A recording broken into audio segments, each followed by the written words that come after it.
पूर्ण परमात्मा पाप कर्म दंड को भी काट सकता है।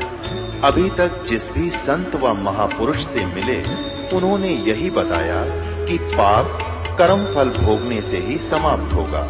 वो प्रभु कौन है जो पाप कर्म को काट देता है, वो काल के बंधन से छुड़वा देता है। उसका क्या नाम है, पूजा की विधि क्या है? कृपया अवश्य सुनिए जगत गुरु तत्वदर्शी संत रामपाल जी महाराज के अमृत वचन। सतगुरुदेव की जय। बंदी छोड़ कबीर परमेश्वर जी की जय। बंदी छोड़ गरीबदास जी महाराज जी की जय। स्वामी रामदेवानंद जी गुरु महाराज जी की जय हो।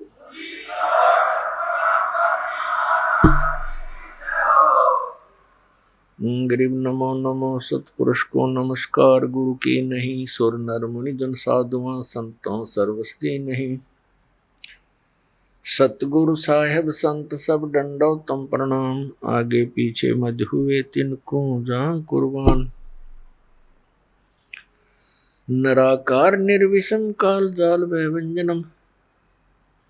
निर्लेपम निज निर्गुणम अकल अनुपवेशोन्दनम। सोहम सुरति समाप्तम सकल समाना निर्तलय। उज्ज्वल हीरंबर हरदमम बेपरवा अथाह वार पार नहीं मध्यतम। गरीब जो सुमरे सिद्ध होई गणनायक गलताना। करो अनुग्रह सोई पारस पद परवाना। आद्य गणेश मनाऊं गणनायक देवन देवा। चरण कमल लो लाऊं आदंत करूं सेवा। परम शक्ति संगीतम रिद्धि सिद्धि दाता सोई। अवगत गुण अतीतम सत पुरुष निर्मोही। जगदम्बा जगदीशम मंगल रूप मुरारी। तन मन अर्पों शीसम भक्ति मुक्ति भंडारी। सुर नर मुनि जन ध्यावे ब्रह्मा विष्णु महेशा। शेष सहस मुख गावे पूज्य आदि गणेशा। इंद्र कुबेर सरीखा वरुण धर्म राय ध्यावे। समर्थ जीवन जी का मन इच्छा फल पावे। 33 कोटि अधारा ध्यावे शेष 88। उतरे बहुजल पारा कट है यम की फांसी। 33 कोटि अधारा ध्यावे शेष 88। उतरे बहुजल पारा कट है यम की फांसी। कर जोरूं विनती करूं धरूं चरण पर शीश। गुरु जी राम देवानंद जी महाराज ने दियो नाम बख्शीश। कोटि कोटि सिजदा करूं कोटि कोटि प्रणाम। चरण कमल में राखियो मैं बंदी जाम गुलाम। कुत्ता हूँ गुरुदेव का रामपाल दास का नाम। गले प्रेम की जेवड़ी जा खेचो वहाँ जाऊं मैं। तो करो तो बावड़ू दूर दूर करो तो जाऊं। ज्यों राखो त्यों ही रहूं जो देवो सो खूं। परम पिता परमात्मा पूर्ण ब्रह्म सर्व सृष्टि रचनहार कबीर देव जी कबीर परमेश्वर जी हम सभी आत्माओं के जनक हैं। ये सर्व सृष्टि रचनहार है।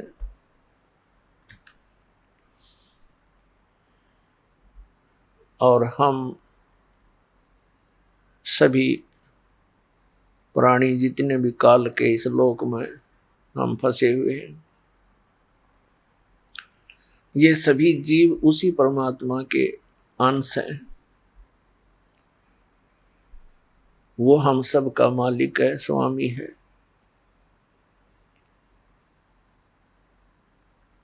पुण्यात्माओं, सौभाग्य आपका मनुष्य जीवन ऐसे समय में है जिस समय परमात्मा ने इस यथार्थ ज्ञान के प्रचार का आदेश दे दिया और ये मोक्ष मार्ग है। अब ये मोक्ष समय है, ये वो समय है जिसको हम मोक्ष समय कह सकते हैं। ये कलयुग की बीचली पीढ़ी है। पहली पीढ़ी, प्रथम चरण, जब परमात्मा कबीर देव जी, कबीर साहिब जी काशी में जुलाहे की भूमिका करने आए थे, वो प्रथम चरण था। फिर परमात्मा ने कहा था कि जब बिचली पीढ़ी का समय आएगा तब तक इस मूल ज्ञान को और मूल मंत्र को यानी सतनाम और सारनाम को सार्वजनिक नहीं करना है, गुप्त रखना है। इसका कारण आपको पहले भी बताया। इसका कारण ये था कि काल भगवान ने परमात्मा के ही बच्चों को, उस परमेश्वर के ही बच्चों को मिसगाइड करके अपना स्वार्थ सिद्ध कर रहा है, उनको संत पद देकर, क्योंकि वो पिछले जन्म के पुण्यकर्मी प्राणी होते हैं जो गुरु पद प्राप्त करते हैं, और ये उनकी पूर्व जन्म की भक्ति कमाई को नाश करवाता है गुरु पद पर बैठा के, और दोषी अपराधी बनवाता है परमात्मा के उन भोली आत्माओं को रास्ता गलत बतवा के। अपने आत्मा कोई व्यक्ति कहीं जा रहा हो, राहगीर यानी रास्ते में, और वो किसी व्यक्ति से पूछे अपना गंतव्य स्थान, और जिस व्यक्ति से वो पूछ रहा है वो कहता ये है कि मैं यहाँ सबक क्षेत्र का जानकार हूं, और वो दिशा गलत बताता है, और वो व्यक्ति उस पर विश्वास कर लेता है यात्री कि ये कहता मैं यहाँ का पूरा जानकार हूं, तो वो दिशा गलत जा करके अपने यथा स्थान के विपरीत चला जाता है। तो फिर वो कितना दुखी होता है, उस व्यक्ति को कितना अच्छा व्यक्ति मानेगा या बुरा, ये तो अंडरस्टूड है। आज यही दशा इन नकली गुरु और पंथों, मंडलेश्वरों, आचार्यों और शंकराचार्यों, इन परम धनियों की है। हमारे सदग्रंथ कुछ बोलते हैं, ये हमें कुछ बताते हैं। तो पुण्यात्माओं, काल के द्वारा ये अध्यात्म ज्ञान इतना उलझा दिया जाता है, उसको सुलझाने के लिए स्वयं परमेश्वर आते हैं सतलोक से चलकर। तो वो परमात्मा आज से 600 वर्ष पहले काशी शहर में सन 1398 से और सन 1518 तक 120 वर्ष रहकर इस अध्यात्म ज्ञान का वर्णन किया करते थे, सुनाया करते थे। लेकिन हम अशिक्षित थे, हमारे पूर्वज अशिक्षित थे, जिस कारण से हम परमात्मा के इस यथार्थ ज्ञान को ग्रहण नहीं कर पाए। क्योंकि हमारे जो धर्म गुरु थे वो संस्कृत भाषा के विद्वान माने जाते थे और वो चारों वेदों को कंठस्थ याद भी रखते थे, जिस कारण से उनको चतुर्वेदी कहा जाता था। जिसने 3 वेदों को कंठस्थ याद कर लिया वो त्रिवेदी कहलाता था। जो 2 वेदों को याद करके कंठस्थ याद करते थे, रखते थे, उनको दिव्यवेदी कहते थे। और उनको उन वेदों का कख नहीं पता, न पुराणों का ज्ञान हमारे धर्मगुरुओं को। तो उस समय परमात्मा ने अपना परिचय दिया था कि परमात्मा कौन है, कैसा है, वो क्या किया करता है। जो वेदों में वर्णित परमात्मा के गुण हैं उनके अनुसार परमात्मा कबीर जी ही खरे उतरते हैं, जो वेद बताते हैं। अपने आत्माओं, कबीर परमेश्वर जी ने 600 वर्ष पहले आकर के ये ज्ञान दिया था कि तुम यहाँ के रहने वाले नहीं हो, आपका ये निज स्थान नहीं है और यहाँ आप काल के जाल में फंसे हुए हो और आप जन्म और मृत्यु के दीर्घ रोग से ग्रस्त हो। लेकिन हम परमात्मा को पहचान नहीं पाए क्योंकि वो स्वयं आए हुए थे और हम सदग्रंथों से अपरिचित थे, इसलिए हम मार खा गए, हम धोखा खा गए। हम परमात्मा को छोड़कर इन काल के दूतों के बहकावे में आकर हम परमात्मा से दूर हो गए। लेकिन वो दयालु, उन्होंने रहम किया, हमारे को उसमें भक्ति युक्त कर गए, हमें कुछ चार्ज कर गए, जिस कारण से हमें मनुष्य जीवन मिलते आ रहे हैं। और जो पुण्यात्मा परमात्मा के संग में कभी किसी युग में रहे हैं तो वो पुण्यात्मा ही आज परमात्मा की तरफ अग्रसर हुए हैं।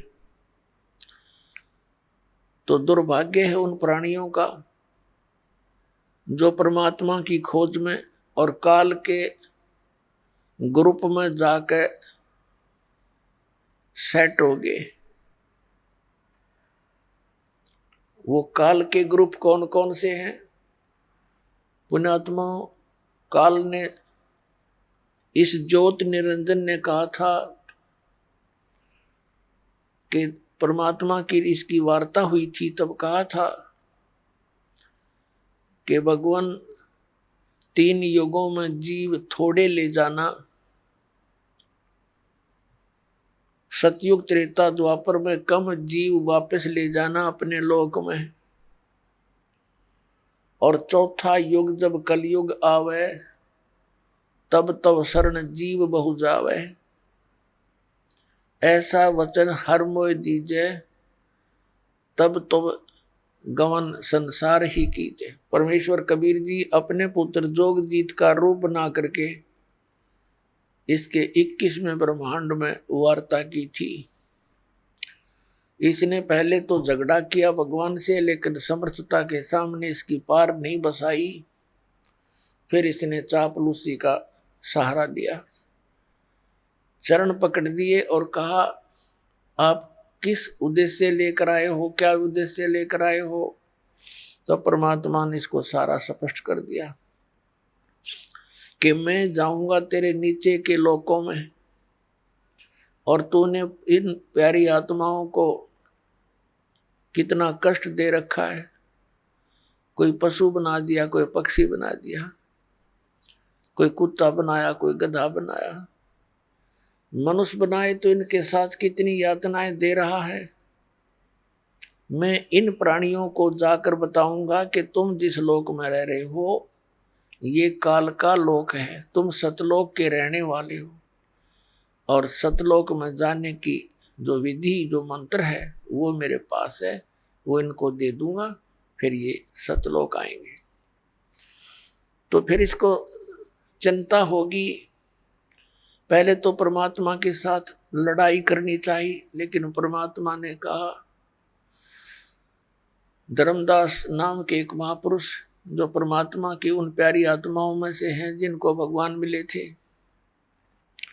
उसको बता के धर्मदास जब इसकी पार नहीं बसाई मेरे ऊपर, इसने अटैक किया, मैंने श्वास का सिमरण कर दिया, सतनाम के श्वास, वो श्वास का सिमरण कर दिया, जिस कारण से काल नीचे जा गिरा बहुत दूर पाताल में। पुण्यात्माओं, परमात्मा कबीर जी हमें सतर्क करते हैं, आप जी के ऊपर कभी कोई आपदा आवे तो सतनाम का सिमरण तुरंत शुरू कर देना, ये अभ्यास बना लेना। ना यम के दूत निकट आएंगे, ना काल निकट आ सकता, तुरंत अगर आ भी गया है तो बहुत दूर चला जाएगा, आपको कोई हानि नहीं कर पाएगा। तो उस समय परमात्मा ने यही बताया कि उसके बाद फिर जब इसने देखा कि इनके पास बहुत शक्तिशाली मंत्र है, चरण पकड़ दिए, तब कहा था कि आप किस उद्देश्य लेकर जा रहे हो, परमात्मा ने सब बताया, जैसा दास ने भी वर्णन किया। फिर इसने कहा जी कोई बात नहीं, जैसे आपकी इच्छा वैसे कर लेना, पर मुझे कुछ आवश्यकताएं हैं, वो मेरी पूरी कर देना। परमात्मा ने कहा बोलो। इसने कहा ऐसे नहीं, आप वचनबद्ध हो जाओ। तो परमेश्वर कबीर जी वचनबद्ध हो गए। तब इसने कहा था कि 3 युगों में जीव कम ले जाना, और चौथे युग कलयुग में कितने ही जीव ले जाना। और परमात्मा एक दया और करना, आप अपना ज्ञान देकर ले जाना, आपके ज्ञान को स्वीकार करें वो आपके, मेरे ज्ञान को स्वीकार करें वो मेरे, उन पर उनको बलपूर्वक ना ले जाना। परमात्मा को सब पता था कि बलपूर्वक अगर ले भी जा सकता हूं मैं, फिर ये रुकेंगे नहीं वहां, क्योंकि इनकी आस्था यहीं पर जमा हो रही है। पहले इनकी आस्था हटाऊंगा, इनको ऐसा ज्ञान दूंगा कलयुग में और प्रमाण दिखाएंगे, तो फिर ये अपने आप इनकी रुचि सतलोक में हो जाएगी। पुण्यात्मा, तब काल ने जब पता लगा कि अब सारे वचन मान लिए, तब कहने लगा जाओ जोग जीत संसारा, और जीव न माने कहा तुम्हारा, 12 पंथ करूं मैं साजा, नाम तुम्हारा ले करूं आवाजा, इन 12 पंथ नाम जो ले ही, सो हमरे मुख आन समोही, और अनेक पंथ चलाऊं, या विद जीवों को बरमाऊं। देवल मंदिर को कहते हैं, देवल तीर्थ और देव पूजाऊं, और तीर्थ व्रत और नकली जप तप मन लाऊं, इनमें उलझा दूंगा, और जाओ जोग जीत संसारा, फिर जीव न माने कहा तुम्हारा। जीव तुम्हारा कहा न माने, हमारी ओर हो बाद बखाने। हमारे वकील बन जाएंगे वो काल के, जो तेरे बच्चे उनको इतना मिसगाइड करवा दूंगा, अपने दूत भेज कर 12 नकली पंथ, और उसके बाद और पंथ अनेक चलाऊंगा, इस विद जीवों को भरमाऊं। तब परमात्मा ने कहा ठीक है, तू अपने सारे काम कर लिए, जितने दाव तू लगावेगा काल। परमात्मा ने कहा था जब कलयुग 5505 वर्ष बीत जाएगा, तब मैं अपना अंश भेजूंगा। पहले तो परमात्मा ने कहा था मैं स्वयं आऊंगा, उनकी मौज है वो आप आवें या अपना प्रतिनिधि भेज दें, एक का बात होती है। तो पुण्यात्मा, इस काल ने कबीर पंथ के अंदर भी अनेकों नकली पंथ चलवा दिए, और किसी के पास नाम नहीं, किसी के पास वो परमात्मा वाला विधान और ज्ञान नहीं। अब एक जैसे ये 12 पंथों के विषय में तो आपको बहुत बार दिखाया है। एक और पंथ है कबीर पंथ के अंदर, जो अपने आप को पारखी बोलते हैं, जो अपने आप को पारखी संत कहते हैं। और वो कबीर परमेश्वर जी को अपने पंथ का यानी कभी इस पारख पंथ का प्रमुख मानते हैं। और वो केवल परमात्मा द्वारा बोली गई वाणी, जिसको एक बीजक ग्रंथ कहते हैं, कबीर बीजक, उस वाणी को ये पारखी संत सत्य मानते हैं। और कहते हैं कबीर साहब ने जो वाणी बोली है ये सारी सच्ची है, जो बीजक में लिखी है। अपने आत्माओं, अब ये यथार्थ ज्ञान परमात्मा के बच्चों तक पहुंच रहा है। इस चैनलों के माध्यम से, सीडी के माध्यम से, पुस्तकों के माध्यम से। और ये भी प्रमाणित हो रहा है क्योंकि बुद्धिमान समाज है। आज कोई बालक नहीं, अभी तक इन पुण्यात्माओं को ये पता ही नहीं लगा था कि जिनको हम संत मान रहे हैं ये संत नहीं असंत हैं। ये तो आपसे भी नीचे स्तर के ज्ञान के व्यक्ति थे, क्योंकि इन्होंने वो भक्ति भी छुटवा दी जिससे थोड़ा बहुत लाभ मिलना था। जैसे घर घर में जोत जगाई जाती थी, जो हवन यज्ञ का काम करती थी। इन राधा स्वामी पंथ, धन धन सतगुरु पंथ वाला ने, जय गुरुदेव पंथ वाला ने वो भी बंद करवा दी। और क्या कहते हैं, हम तो अंदर ज्योति देखेंगे, अंदर देखेंगे, अंदर की ज्योत जलाएंगे। ये खाक जोत जलावेंगे, इन 5 नाम काल के जाप करें और गुमराह किए बैठे सतलोक जान की बात करें। है तेरा गजब भाई। अपनात्मा, इस काल ने एक नहीं कई शिकंजे कस रखे हैं, कई फांस बांध राखी है प्राणी के। अब इस ज्ञान से, सत्संग से पुण्यात्माओं को जो सत परमात्मा की खोज में लगे हुए हैं, उनको ये तो विश्वास हो चुका है, लगभग हो जाएगा नहीं तो ज्ञान सुनने से, कि कबीर इज गॉड, कबीर परमात्मा है, सतपुरुष है। सारे प्रमाण दास ने दिखा दिए।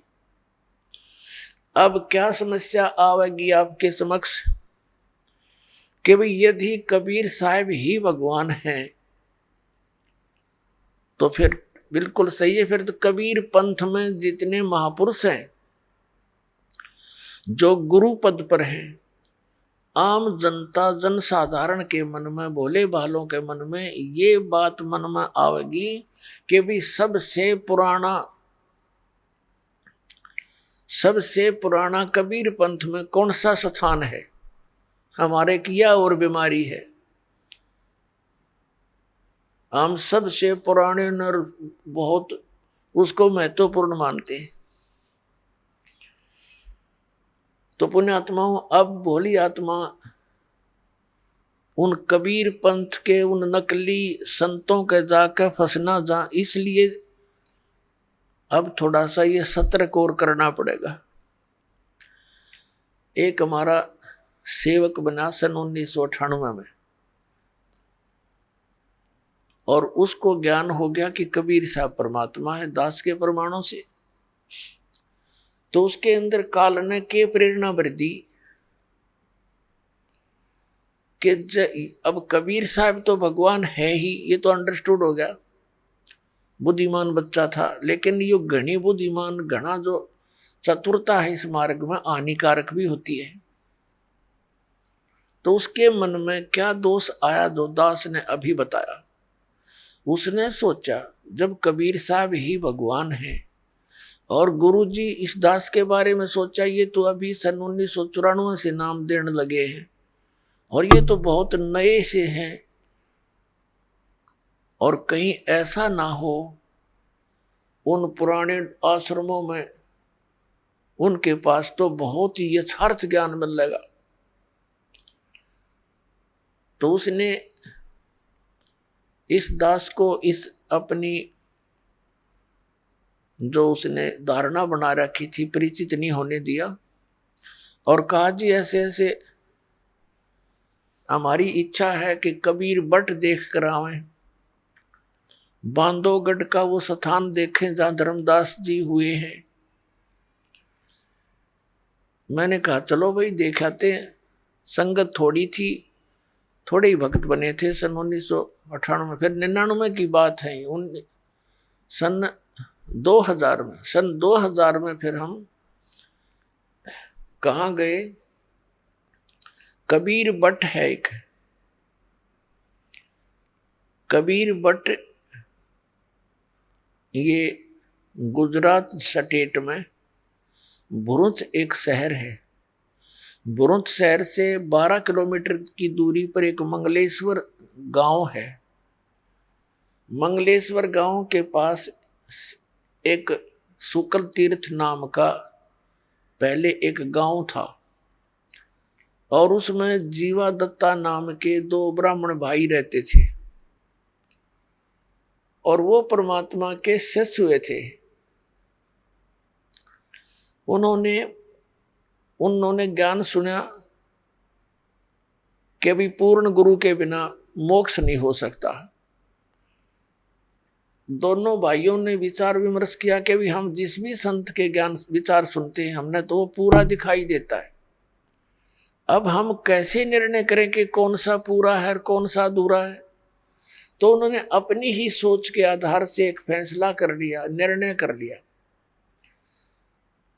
कि हम अपने आंगन में एक सूखे वट वृक्ष की टहनी गाड़ेंगे, जैसे पौधा लगाते हैं गमला बनाकर, यानी नीचे गड्ढा बनाकर, और इन महापुरुषों के चरणामृत ला करके चरण धो के और इस टहनी में डालेंगे, और यदि ये हरी होगी तो हम मान लेंगे पूर्ण गुरु है।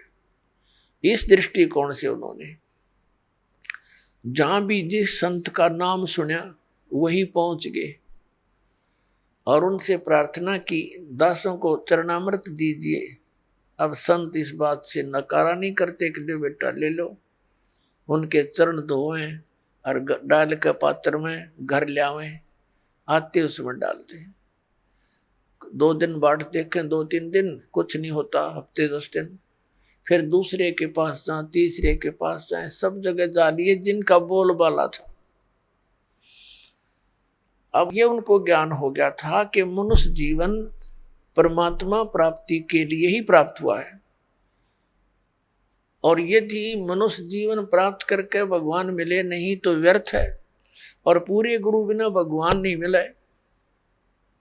सब संत कहते हैं, ऋषि और मंडलेश्वर कहते हैं। तो उन्होंने ये डिसीजन कर लिया कि हे परमात्मा, इस समय तो पृथ्वी पर कोई परम संत नहीं है, पूर्ण संत नहीं है, हम दोनों भाइयों की मृत्यु कर दो और किसी समय इस पृथ्वी पर संत आया हो पूर्ण, उस समय हमारी शेष आयु मनुष्य की दे देना दाता। कति फाइनल फैसला आत्मा से पुकार के और ये अर्ज की, और दोनों भाई मायूस रहने लग गए कि क्या बने इस जीवन का, तो पूंजी नष्ट हो रही है। अब कहते हैं परमात्मा, धारी मेरे संत की मुझसे मिटे नहीं अंश। उसी समय हफ्ते 10 दिन के बाद परमात्मा एक जिंदा महात्मा के रूप में उस शुक्ल तीर्थ नाम के गांव में, जिसमें 30-40 घर थे ज्यादा से ज्यादा, पहले ऐसे छोटे छोटे गांव होते थे सभी, तो वहां गली में घूम रहे हैं और जीवा और दत्ता, जिसको तत्वा भी कहते हैं, उसके घर के सामने से और दूसरी गली में जा रहे थे। तो दत्ता बाहर आया। उस दत्ता ने देखा कि एक महात्मा जा रहा है। उसने अपने बड़े भाई जीवा से कहा कि जीवा, एक महात्मा जा रहा है, तेरी आज्ञा हो तो बुला लाऊं। अब जीवा कहने लगा, भाई रहने दे, क्यों जख्म को हरा कर रहा है, क्या करेगा बुला करके। ऐसे ऐसे मंडलेश्वरों को देख लिया, उनके पास कुछ नहीं हुआ। दत्ता ने फिर कहा, भाई मेरी तो इच्छा करती है संत को एक बार बुला लाऊं। जीवन का भी देख ले, फिर मैं क्यों तेरी आत्मा को दुखाऊं, बुला ले। इतने में परमात्मा वापस आ गए, जैसे किसी का घर खोज रहे हो। और दत्ता पुण्यात्मा थी, चरणों में मत्था टेका, हे महाराज आपके दास की झोपड़ी है, चरण रखना, आ जाओ यहाँ दर्शन देना, कुछ समय विश्राम करो। परमात्मा ने कहा, अच्छा भाई चलो। जाके जैसा भी कोई स्थान था बैठने के लिए दे दिया, कोई पीढ़ा बूढ़ा, परमात्मा बैठ गए। और जीवा कहता है, दत्ता कहाँ जी, वो लाना, साधु के चरण धोवाएंगे। अपनी लाए कोई परात थाली और उसमें पानी डालकर चरण धोए। अब जीवा कहता कि दत्ता ले जा इस जल को, चरणामृत को, और संतों के चरणामृत को गली में नहीं डाला करते, इसको अंदर डाल देना पौधे में।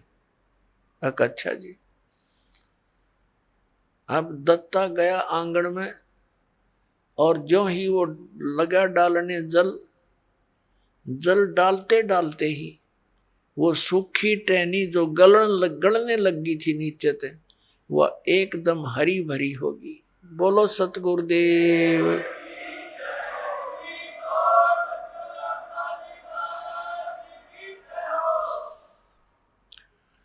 अब दत्ता ने कहा, जीवा आइए एक बार दौड़ के, आइए एक बार जल्दी आना। अब जीवा गया, क्या बात है, परमात्मा आगे, ये तो मालिक आगे, भगवान आगे। देखिए एकदम हरी भरी होगी टहनी, वट वृक्ष यानी बड़की टहनी सूखी थी। दोनों भाइयों ने एक एक पैर पकड़ लिया।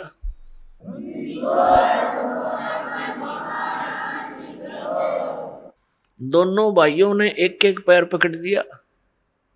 अरनो देखे मुंह की तरफ और रोए और कहने लगे, भगवान हम तो कति थक चुके थे और हमने मान लिया था कि इस पृथ्वी पर कोई संत नाम की चीज नहीं।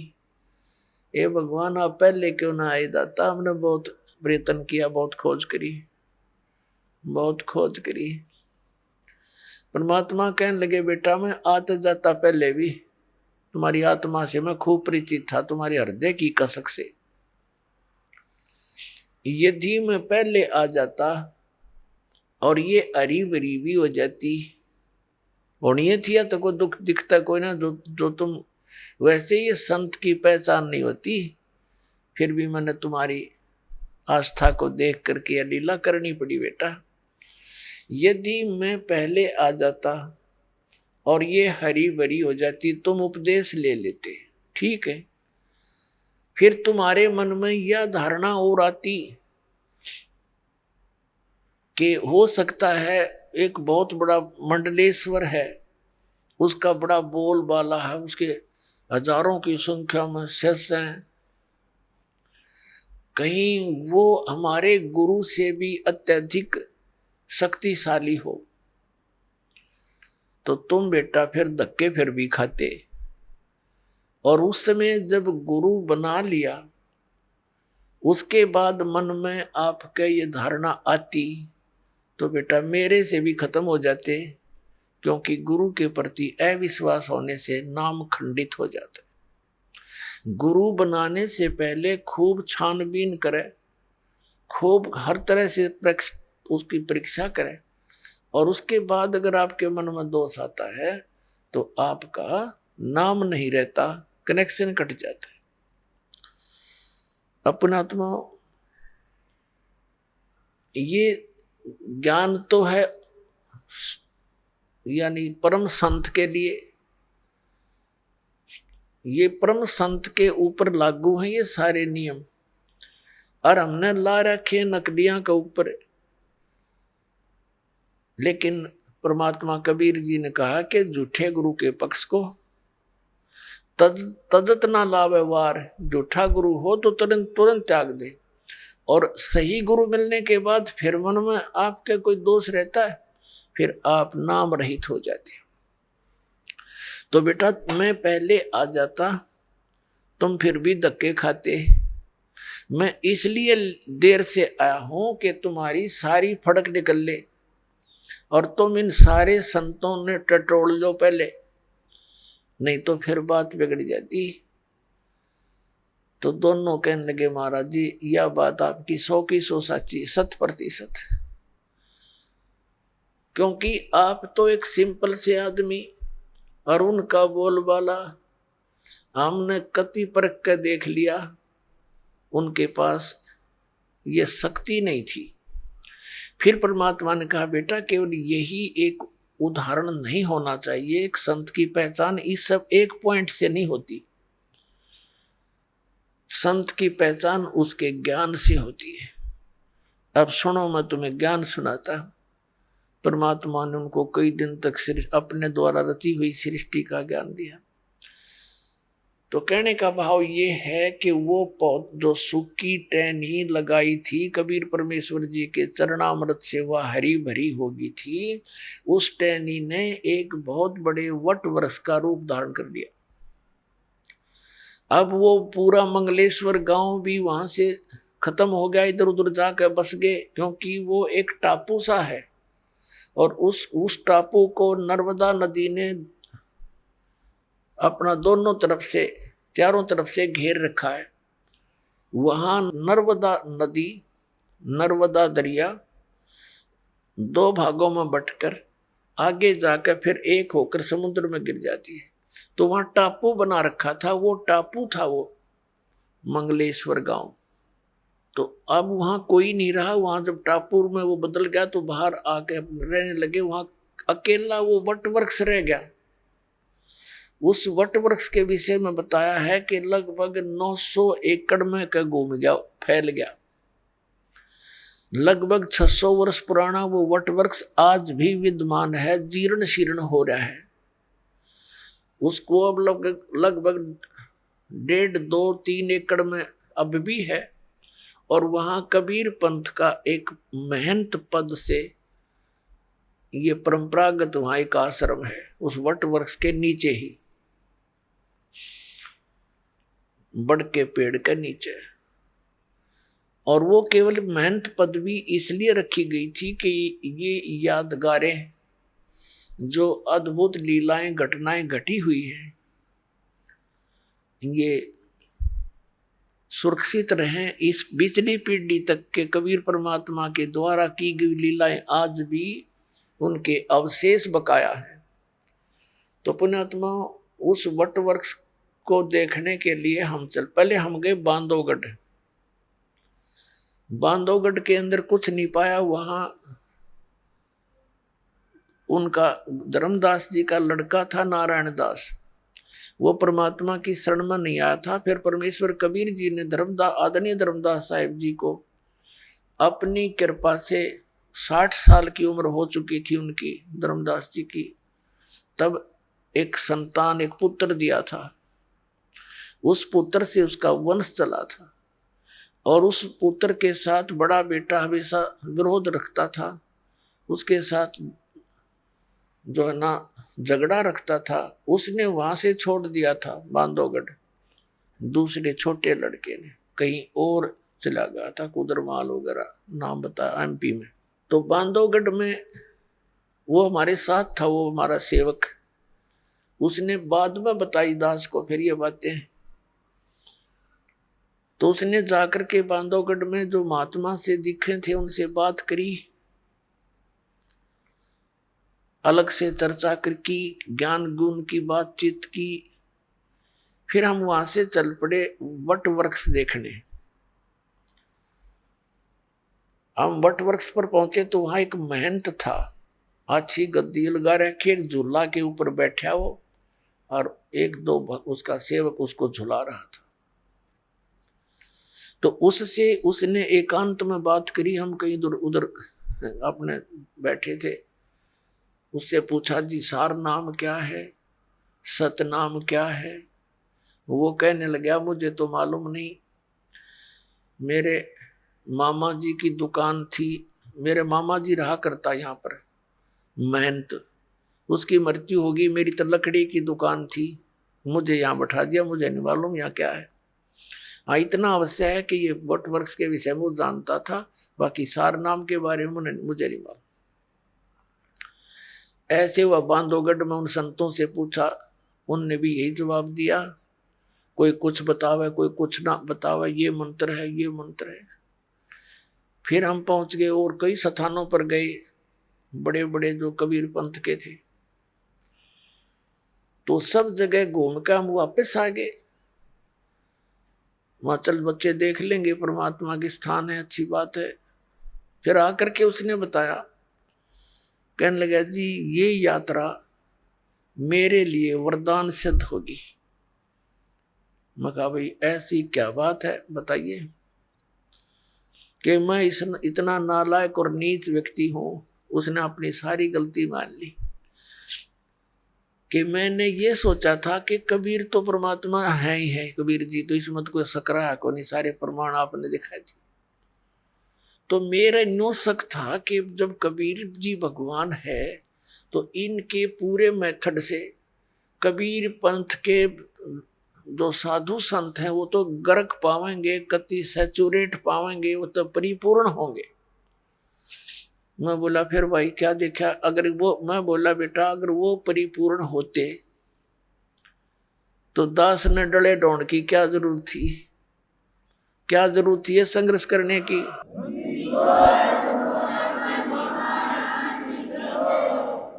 इस दास ने क्या जरूरत थी फिर इस पंगे में पा देने की? सारे सबको मैं बताऊं इनका ज्ञान गलत, इनका ज्ञान गलत और ये ज्ञान सच्चा।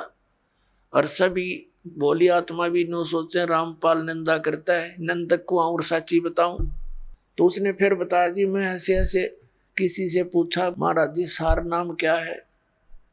उसने क्या बताया कि हाथ पर आटा ले लो। एक कबीरपंथी पुराने आश्रम का 60-70 साल का बूढ़ा, और नो कह हाथ में आटा ले लो और श्वास के निकट कर लो, और श्वास से उस आटे में कोई डिस्टर्बेंस ना होनी चाहिए, बस ये समझ लो सार शब्द है। वो कहने लगा, अब मेरा तीसरा पेटा भर गया, ऐसी दृढ़ता आई है भगवान, ये तो कति नरे खाकी बैठे हैं, किसी के पास भी कुछ को नहीं। और फिर उसने बताई, जी मेरे मन में इतना नालायक हो, मेरे मन में ये दोष आ गया था। माँ भाई कोई बात नहीं, ये तो आवेगा और इसका समाधान भी भगवान करेंगे, जिन पुण्यात्माओं पर रहम करेंगे। वो दिन है आज। उस बच्चे को ऐसा दृढ़ निश्चय हुआ इस दास के इस सारे ज्ञान पे, और उसका जीवन सफल हुआ, ना तो फिर मार खा जाता कित। तो पुण्यात्माओं, अब बोली आत्माओं के ऐसी समस्या और आवेगी। एक और परिवार था, राधा स्वामी पंथ से आया था सन 2003 में। पूरा परिवार आया यहाँ पर, दीक्षा ले ली क्रोथा आश्रम में, और अच्छी लगन से लगे रहे। फिर उनके मन में भी यही दोष पैदा हो गया, सारा ज्ञान समझ गए कि भाई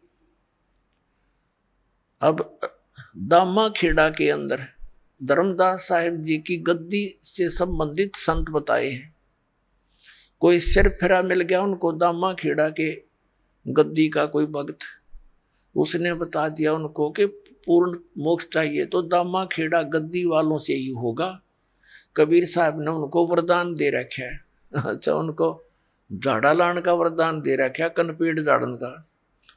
कबीर साहब ने तेनू बता रखा, जो सच्चा नाम देगा उससे मोक्ष होगा सतनाम ते, वंश से नहीं नाद से होगा। यानी आज तक किसी ने देख लो नाद वाले जितने यानी वचन के से उनसे ही हमारा पंथ उजागर हुआ है। और जिसके पास सही नाम है उसी से मोक्ष होगा, किसी पीढ़ी से। उनका वह बात पक्की जच गई। अकराम पाल तक कल 5-4 वर्ष से लगा नाम देने, और वो तो बहुत पुराना बताया। यहाँ से छोड़कर वहां चले गए धक्के खान। उन्होंने सतनाम प्राप्त हो चुका था। सार नाम तो मालिक ने कहा था भी थोड़ा सा और रोशनी हो लेने दे, फिर जल्दी दिया करेंगे, अभी तो थोड़ा खींच कर लेना है, समय बढ़ाना है। तो उन्हें जाकर पूछा, जी हमने नाम दे दो। दामा खेड़ा पहुंच गए। वो बोले भाई ठीक है बैठो, नाम देते हैं। उनने सुना दिया पूरा शब्द, अजर नाम अमर नाम पाताले सब सिंधु नाम, यही हंस का काम। वह देखे उनके मुंह की तरफ, वो कहने लगे जी वो सतनाम, तो सतनाम कौन सा होता? बोला ये है जो कुछ है, जो कुछ है बस यही है। अब वो वहां से तो खिसियानी बिल्ली होकर आ गए। उन्होंने फिर स्कीम बनाई, किसी से बताया कि वहां कबीर चौरा है काशी में, वहां परम संत पाओगे, वहां धक्के खाए। आखिर में वो भक्ति से हीन हो गए, यहां से भी गई। तो कहने का भाव ये पुण्यात्माओं, इस काल ने तो कई शिकंजे कस रखे, बहुत बंधन बांध रखे, पर अब ये सारे समाप्त करने पड़ेंगे। दास सारे समाप्त करेगा और ऐसा कर देगा इन सबको कि इनके पास खक नहीं, सबके जोड़े खाली करके दिखा दूंगा। अब देखो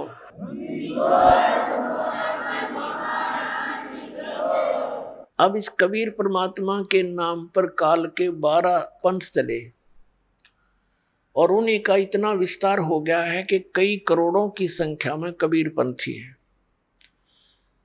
कई करोड़, लगभग 20 करोड़ से भी ज्यादा होंगे पूरे मिलाकर के भारतवर्ष में कबीर पंथी। लेकिन है वो नकली संतों से प्राप्त ज्ञान युक्त, वो ज्ञान पूरा नहीं उनका, ना उनके पास भक्ति मार्ग। अब उन्हीं पंथों में से एक और पंथ पनपा है जिसको पारखी संत कहते हैं, पारखी पंथ। अब अन्य जितने कबीर पंथ में जो बेशक वो काल से प्रेरित हैं, नाम उनके पास यथार्थ नहीं है, लेकिन ज्ञान उनका बहुत कुछ ठीक है। परमात्मा कबीर जी को वो महत्व देते हैं, परमात्मा को मानते हैं, और सतलोक सचखंड उन स्थानों को भी मानते हैं, लेकिन उनका नाम गलत है, उनकी पूजा की विधि गलत है। अपने आत्माओं, जैसे आप किसी को ये ज्ञान हो जा कि इस व्यक्ति को ये रोग है और उस रोग का नाश करने की औषधि है नहीं, तो उस ज्ञान का लाभ क्या? उसका कोई यूज नहीं। ये भी ज्ञान हो गया कि इसको ये रोग है और उसकी औषधि नहीं, तो ये हमें सबको ज्ञान हो गया कबीर साहब के मार्ग से कि हम सतलोक से आए थे, यहाँ फंस गए, और यहाँ का काल भगवान है। इसको 1 लाख मानव शरीरधारी प्राणी नित खान का श्राप लगा हुआ है। तो हम सभी दुखी इसलिए हैं कि हम सतलोक नहीं गए। सतलोक जाने से हमें सुख होगा, लेकिन उनकी जो सिद्धांत विधान है, ये सभी कबीर पंथी जो हैं, कबीर परमेश्वर जी को केवल सतगुरु मानते हैं, परमात्मा नहीं मानते। और परमात्मा को सतलोक में निराकार मानते हैं, और वहां वही राधा स्वामी वालों वाली थ्योरी के वहां प्रकाश ही प्रकाश है, लेकिन वो ये मानते हैं कि वहां आत्मा उस प्रकाश में घूमती रहती है। परमात्मा पहले गुप्त था, फिर प्रकाश बन गया, प्रकाश उत्पन्न कर दिया उसने अपनी दौनी थे, फिर उसमें समा गया। कुछ ऐसे भी बकवास करते हैं बेतुकी। उसमें समा गया प्रकाश में, वो प्रकाश चेतन हो गया। प्रकाश का टट्टू चेतन होता, बता, प्रकाश तो प्रकाश ही है। और फिर कुछ एक तो यहाँ तक अपनी मन गढ़ंत कहानी बना रहे हैं कि उसने प्रकाश को, परमात्मा ने फिर प्रकाश को ऐसे उछाला, जब परमात्मा प्रकाश में मिल गया, उछाला किसने, फिर वो बूंद ऊपर जैसे पानी को ऊपर उछाल दे वापस जल में मिल जाती है, तो जल में मिली नहीं, वो बूंद न्यारी न्यारी रहेगी, सारी आत्मा बन गई वह, और फिर प्रकाश में घूमन लगी। जैसे इसका मतलब जैसे मछली घूमया करें समुद्र में, नो धक्के खावे, तो वहां प्रकाश ही प्रकाश है, और वो चेतन प्रकाश है। एक की छुरी है, बाकियों की तो वहां है, वो निराकार है भगवान। और वहां आत्मा अलग रहती है, उस प्रकाश में जैसे मछली जल में घूमती रहती है, ऐसे धक्के खाती रहती है, ऐसे भटकती है, तो ये टट्टू मोक्ष होया, कोई बात हुई है। तो इस तरह की छुरी, चलो ये जो कबीर पंथी हैं, ये अस्तित्व भगवान का मानते हैं कि भगवान है, परमात्मा है, सतपुरुष है, जीव भिन्न है। इनकी बात कुछ ठीक सी है, लेकिन इनके पास मोक्ष मार्ग नहीं, यथार्थ ज्ञान नहीं सतपुरुष का। जैसे हमने आम के महिमा का ज्ञान हो गया, आम के कि कितना स्वादिष्ट फल है, और उसका बीज है नहीं, बीज आम के स्थान पर बबूल का बीज दिया, और आशा लगाए बैठे हैं आम की, तो ये सारी ये बात बिगड़ गई। ये तो दशा है कबीर साहिब के उन 12 पंथों और उनसे निकली हुई अनेकों ब्रांचों की। और एक जो पारखी पंथ है, ये तो कतिये नास्तिक लोग हैं। इनका क्या विधान है कि एक तो ये मानते हैं कि जीव ही परमात्मा है, बताओ, जीव ही भगवान है। और फिर कहते हैं ध्यान लगाओ, और ध्यान की अंतिम उपलब्धि ये क्या बताते हैं कि विचार शून्य हो जाओ, बस ये अंतिम ध्यान की प्रागाढ़ता है।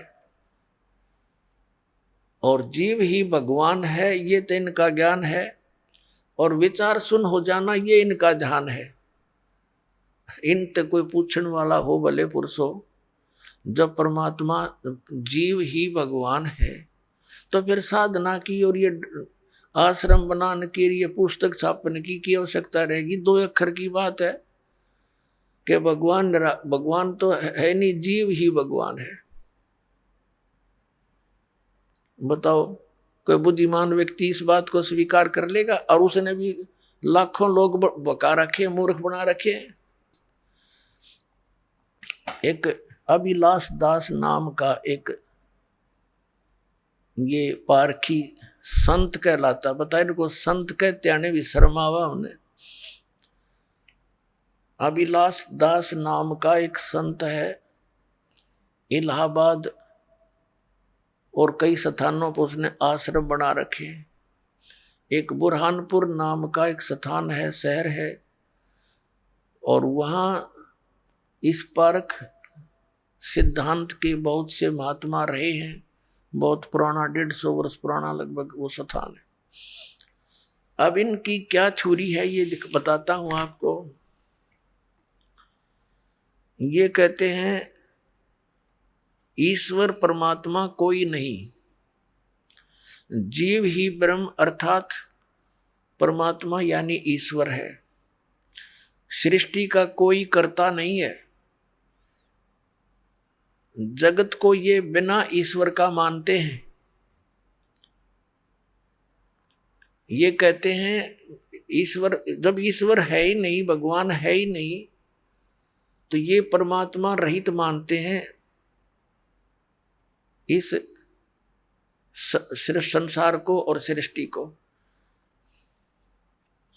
ये जीव को परमात्मा कहते हैं। बताओ, या कोई बात है जरा सी कोई बुद्धिमान की? इन आदि शंकराचार्य जी ने 2500 आज से 2520 वर्ष पूर्व आदि शंकराचार्य जी का जन्म हुआ था, यानी ईसा जी से 508 वर्ष पूर्व। उस समय इस आदि शंकराचार्य जी ने भी, इनको क्या हुआ कि 8 वर्ष की उम्र में इनमें प्रेरणा होगी, क्योंकि पिछले पुण्यकर्मी प्राणी थे, और ये जा फंसे एक संत के जो गुफा में रहता था, और 6 महीने में या 2 महीने में 3 महीनों में वो गुफा से निकलता था। कि उसका बोलबाला सुनकर आदि शंकराचार्य जी वहां जा बैठे। जब वो निकला, उससे प्रार्थना की ज्ञान समझाने की, तो उसने उल्टा पाठ पढ़ा दिया उस भोली आत्मा को कि जीव ही ब्रह्म है। अब इस ही विधान को आगे प्रचार करने लगे आदि शंकराचार्य जी, जहां से हिंदू धर्म का ये जो है ना उत्थान माना जाता है, प्राकट्य माना जाता है। तो उस समय ये सब जगह जाकर कहने लगे, उस अपने गुरु जी के विधान को बताने लगे। तो उस समय भी इतने बुद्धिमान व्यक्ति थे, उन्होंने कहा कि हे महात्मा जी, जब जीव ही ब्रह्म है तो फिर हमने करना क्या रह गया? हम आप भगवान है, फिर क्यों दर दर आप अपना प्रचार करते फिर रहे हो? आप भी भगवान और हम भी भगवान, फिर हमारा करना क्या रह गया? फिर अब ये बात उस आदि शंकराचार्य के भी समझ में आ गई, भाई बात तो यह भी ठीक है, ये बात तो जची नहीं, क्योंकि फिर गुरुजी उनके जीवित थे। अब उस विधान को साथ लेकर चलना गुरु परंपरा थी उसकी, लेकिन उन्होंने अपनी सूझबूझ से फिर कहा कि तुम श्री कृष्ण की, श्री विष्णु जी की और श्री शंकर भगवान की पूजा करा करो। या दया परमात्मा की थी। यदि वो बात स्वीकार हो जाती हमारे पूर्वजों द्वारा, तो आज कोई राम नाम लेनिया नहीं पाओ, सारे नास्तिक हो जाते। अब यही बीज ईब बो रहा है ये अभिलाष दास नाम का एक कबीर पंथी कवाव है। कबीर पंथी कवाव है, और कबीर साहब के विपरीत सारा ज्ञान बताओ, तो ये काल का पक्का दूत है। अपने आत्मा ये क्या बताते हैं कि परमात्मा, ये जगत जो है अन ईश्वर है, यानी बिना ईश्वर का है। जीव भगवान हो गया तो सृष्टि का कोई कर्ता नहीं, तो इसका मतलब ये बिना भगवान के हुआ।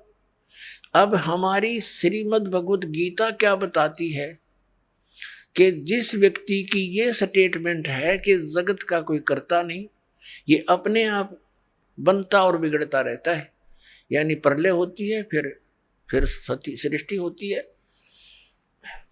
अब उसके बारे में श्रीमद् भगवत गीता में दिखाएंगे। पहले इनकी सारी थ्योरी बताता है दास। और ये पारखी जो संत हैं, ये नहीं मानते कि ऊपर कोई लोक है, सतलोक है या कोई स्वर्ग लोक है, ये नहीं मानते। कहता ये सब काल्पनिक बातें हैं, काल्पनिक बनावटी।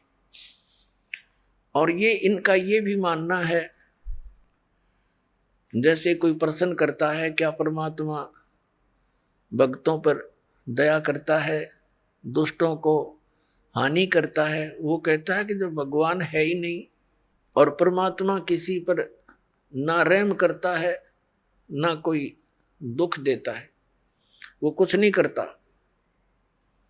परमात्मा है ही नहीं। ये चातुर प्राणी की बातें होती हैं। जो चातुर प्राणी है, चातुर प्राणी चोर हैं और मूड बुगद हैं ठोठ, ये संतों के निकाम की इनके देगल जोट। अब ऐसे व्यक्तियों के पास भी जन समूह बैठा है। कमाल कर दिया ये भगवान, कितनी श्रद्धालु, कितने ड्यूटी हैं, आंख मीच कर बैठे हैं। गुरुजी जो बता देते हैं वो सही है, बिल्कुल सही है। अब इतने चतुरता ये संत पद पर प्राप्त प्राणी होते ही हैं कि एक आम जनसाधारण तो कोरा कागज होता है, उस पर कुछ भी लिख दे, उसमें तो वही अंक अंकित हो जाते हैं। तो इस प्रकार वो लाखों लोगों को डबोए बैठा है। अब देखना, ये है श्रीमद् भगवत गीता, और जय दयाल गोविंद का नाम इसका अनुवादक है। और ये कौन सी है? पद छंद पद छेद अन्वय साधारण भाषा टीका से, ये इसका नाम है, अनुवाद करता इसका यो नाम लिख रखे। और देखना ये है अध्याय नंबर 16 और श्रीमद् भगवत गीता, और इसका श्लोक नंबर 7 से शुरू करेंगे। अब गीता ज्ञानदाता कहता है कि मैंने ऊपर तो बता दिया देवी प्रकृति वालों की जो जानकारी दे दी। अब दूसरी असुरी प्रकृति वाले हैं, वो 2 प्रकार के व्यक्ति हैं। तो असुर स्वभाव वाले मनुष्य, ये 7वां श्लोक में, असुर यानी राक्षस स्वभाव वाले मनुष्य प्रवृत्ति और निवृत्ति इन दोनों को भी नहीं जानते, इसलिए उनमें न तो बाहर भीतर की शुद्धि और न श्रेष्ठ आचरण है और न सत्य भाषण ही है। वो सच्ची बात नहीं कहते, वो बात को घुमाते हैं, झूठ बोलते हैं।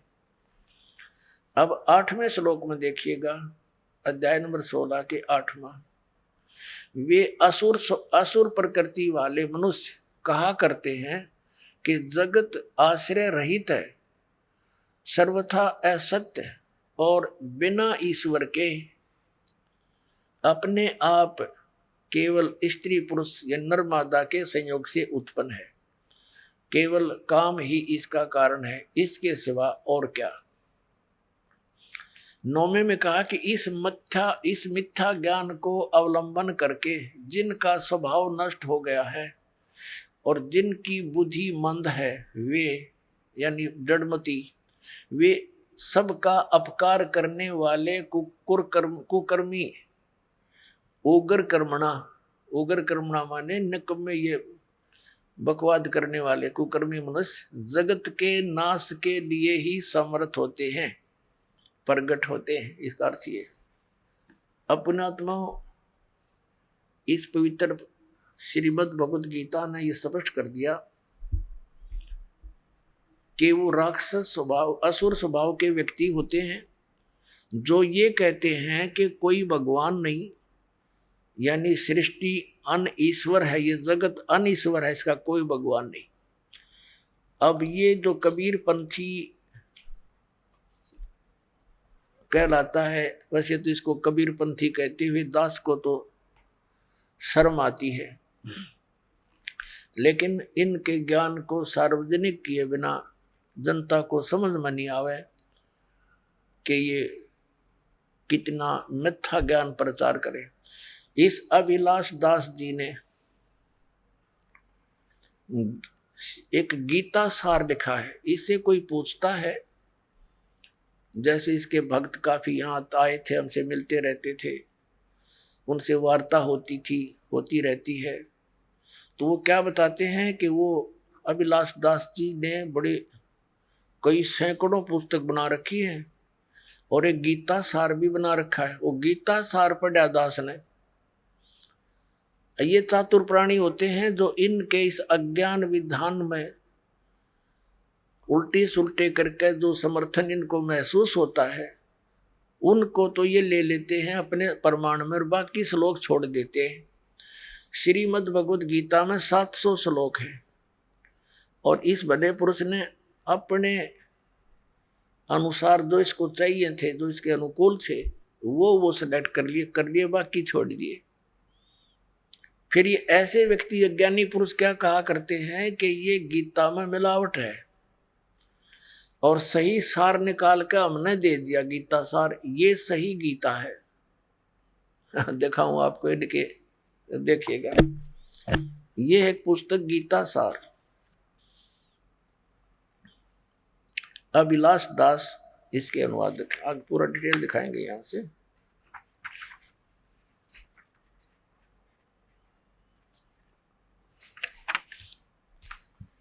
ये प्रकाशक है कबीर पारख संस्थान, संत कबीर मार्ग, प्रीतम नगर, इलाहाबाद से, ये वहां से छपी है।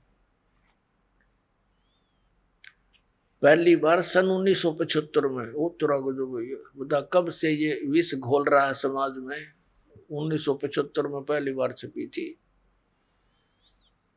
और मुद्रक है Indian press private limited, Panna Lal road, Allahabad.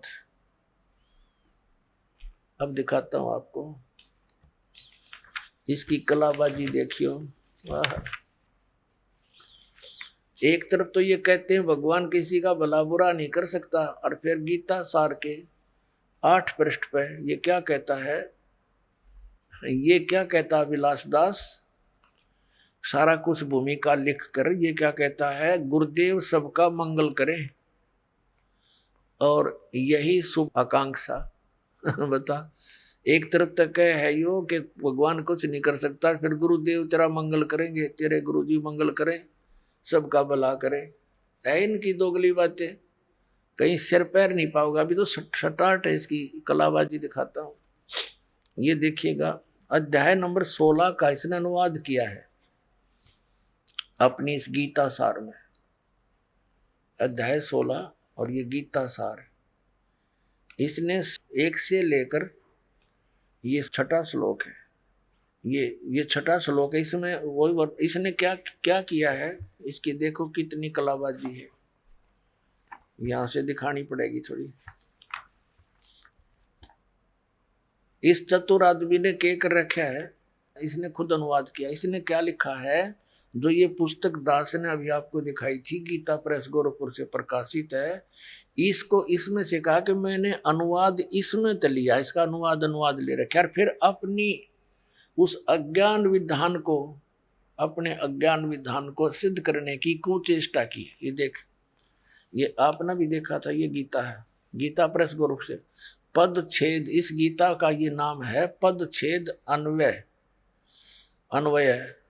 और साधारण भाषा टीका सहित। अब ये देखो, ये गीता सार, इस गीता सार की भूमिका में इसने क्या लिखा है कि गीता प्रेस की अन्वय पद छेद वाली गुटका गीता अर्थ समझने में सहायक हुई है। यानी इसने इससे अर्थ लिए हैं, सहायक हुई है। प्रत्यक्ष और अप्रत्यक्ष में जिनकी रचनाओं के सहयोग से मेरा ये कार्य पूर्ण हुआ है, उनके प्रति मैं हृदय से कृतज्ञ हूँ। यानी इस पुस्तक से इसने अनुवाद लिए हैं और अपनी अज्ञान सोच को, उस विधान को सिद्ध करने की कुचेष्टा की है।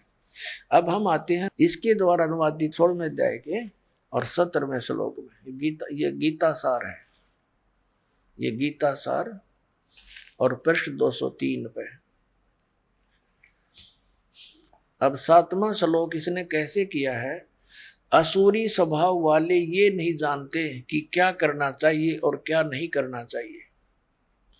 उनमें न पवित्रता होती है और न उत्तम आचरण होते हैं, और न तो उनमें सत्य ही होता। सत्य नहीं, सत्य भाषण, और इसमें सत्य भाषण लिखा है स्पष्ट।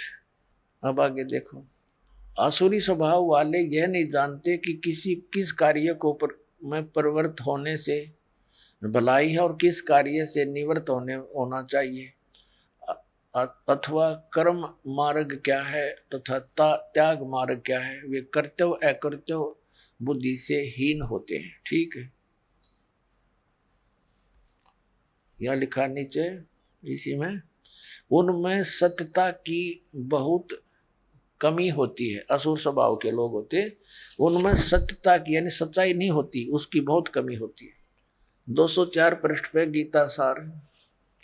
वे कहते हैं कि ये जगत मिथ्या तथा आधार रहित है, इसका कोई ईश्वर नहीं है, ये अपने आप पैदा हुआ है, यह केवल भोगों के भोगने के लिए है, इसके अतिरिक्त और क्या है। अब देखो, इसने फिर आगे, अब ये तो अनुवाद न्यू का न्यू ले लिया गीता प्रेस वालों का, अब इसने ये बकवाद शुरू की है अपनी तरफ से। इस श्लोक में वास्तव में जो लोग किसी प्रकार चेतन सत्ता नहीं मानते, वे लोग, जो लोग संसार के केवल भोग की वस्तु मानते समझते हैं, दुराचार में लगे रहते हैं, उन्हें आसुरी संपदा युक्त कहा है। जगत कर्ता ईश्वर न मानना आसुरी संपदा नहीं, यदि वह अध्यात्मवादी या सदाचार प्रयाण है। अब देखो ये क्या कहना चाहता है गीता जी के इस श्लोक को, इसलिए इसने लेना अनिवार्य समझा कि कहीं तेरे चेले पीछे तो कोई पढ़ ले और इसकी पहले लिपापोती कर दूं। ये क्या कहना चाहता है कि असुरी स्वभाव के लोग वो नहीं होते जो सृष्टि को भगवान रहित मानते हैं, वो नहीं होते, वो होते हैं जो दुराचारी होते हैं, जो सृष्टि को जब इसमें स्पष्ट लिख दिया गीता जी में कि जो इस परमात्मा रहित मानते हैं सृष्टि को, कि इसका कोई कर्ता नहीं है, अनिश्वर उसी को कहते हैं, तो ये कह है, ये तो बात ठीक है, गीता में लिखा है कि असुर स्वभाव वाले इस सृष्टि को ईश्वर रहित मानते हैं, परमात्मा इसका है, इसका कर्ता नहीं मानते। ये कहना चाहता है कि गीता जी के इस 16वें अध्याय के 7 से लेकर 9 तक इसमें उन लोगों को असुर यानी राक्षस स्वभाव को नहीं कहा जो भगवान इसका कर्ता नहीं मानते ईश्वर का, उनके लिए कहा है जो दुराचारी है। और इसमें स्पष्ट लिखा, देखिए पढ़ के आपको दिखाते हैं, क्योंकि पुण्यात्मा इनकी अंग्रेजी उदास समझ सके, इन भोले भाले आत्माओं को तिन गुमराह कर ही रखा कई सैकड़ों वर्षों से। ये देखना है, ये गीता प्रेस गोरखपुर से प्रकाशित, इसमें स्पष्ट किया है 16वें अध्याय के 8वें श्लोक में कहा है, ये वे आसुरी प्रकृति वाले मनुष्य यानी राक्षस स्वभाव के व्यक्ति कहा करते हैं जगत आश्रय रहित है, सर्वथा असत्य और बिना ईश्वर के है, बिना ईश्वर के अपने आप स्त्री पुरुष के संयोग से उत्पन्न होता है।